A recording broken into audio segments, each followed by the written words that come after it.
નાગપુરની હિંસા પૂર્વ આયોજિત છાવા ફિલ્મના લીધે લોકોમાં ઔરંગઝેબ વિરુદ્ધ રોષ. ફડણવીસ. મહારાષ્ટ્રના મુખ્યમંત્રી દેવેન્દ્ર ફડણવીસે નાગપુરમાં અફવાઓના કારણે ગઈકાલે રાત્રે ફાટી નીકળેલી હિંસાની ટીકા કરી છે. તેમજ આ હિંસા પૂર્વ આયોજિત હોવાનું ચોંકાવનારું નિવેદન આપ્યું છે. મહારાષ્ટ્ર વિધાનસભામાં નાગપુર હિંસા મુદ્દે બોલતા મુખ્યમંત્રી ફડણવીસે જણાવ્યું કે પોલીસ પર હુમલો અમે ક્યારેય સહન ન કરીશું. વિશ્વ હિન્દુ પરિષદ અને બજરંગ દળે પ્રદર્શન કર્યું, ત્યારબાદ અફવાઓ ફેલાઈ અને ધાર્મિક સામગ્રીને આગ ચાંપવામાં આવી. એવું લાગી રહ્યું છે કે આ હિંસા પૂર્વ આયોજિત હતી, પરંતુ કોઈએ કાયદો પોતાના હાથમાં લેવાની જરૂર નથી.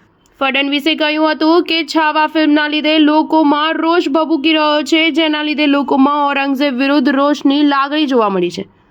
તમામને રાજ્યમાં શાંતિ જાળવી રાખવા અપીલ કરી છે. સોમવારે મોડી રાત્રે વિશ્વ હિન્દુ પરિષદ અને બજરંગ દળના 200થી વધુ લોકો શિવાજી મહારાજની પ્રતિમા સામે દેખાવો કરી રહ્યા હતા.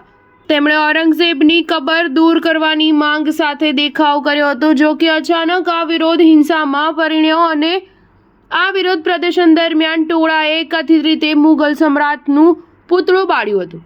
પરંતુ આ ઘટનાથી પવિત્ર ગ્રંથનું અપમાન થયું હોવાની અફવાઓ ફેલાઈ હતી, જેના લીધે હિંસા ફાટી નીકળતા અનેક પોલીસ કર્મચારીઓ ઘવાયા હતા, અનેક વાહનો ભડકે પડ્યા હતા. અફવા સોશિયલ મીડિયા પર 80થી 100 લોકોના ગ્રુપે ફેલાવી હતી. હિંસામાં ડીસીપી પર કુલાડીથી હુમલો કરવામાં આવ્યો હતો. સ્ટાર ન્યૂઝ 7 હંમેશા સચ્ચાઈની સાથે.